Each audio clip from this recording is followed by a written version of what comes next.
নমস্কাৰ ভিউৱাৰ্ছ, মই আজি আপোনালোকক এটা গুৰুত্বপূৰ্ণ খবৰ দিবলৈ ওলাইছোঁ।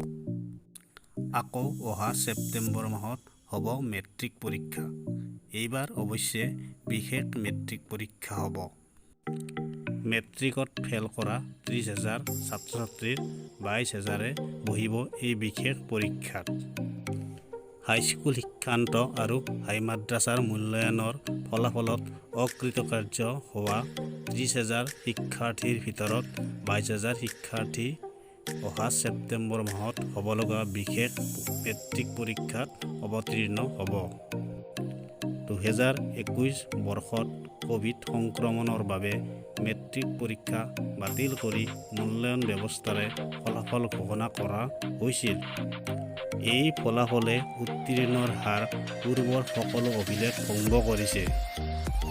তৎসত্ত্বেও একাংশ ছাত্ৰ-ছাত্ৰী অসন্তুষ্ট হোৱাত ছেবাই বিকল্প হিচাপে বিশেষ মেট্ৰিক পৰীক্ষা পতাৰ সিদ্ধান্ত গ্ৰহণ কৰিছে। মেট্ৰিকত ফেল কৰা 30,288 গৰাকী ছাত্ৰ-ছাত্ৰীৰ ভিতৰত ইতিমধ্যে প্ৰায় 22,000 ছাত্ৰ-ছাত্ৰীয়ে বিশেষ মেট্ৰিক পৰীক্ষাৰ বাবে আবেদন কৰিছে।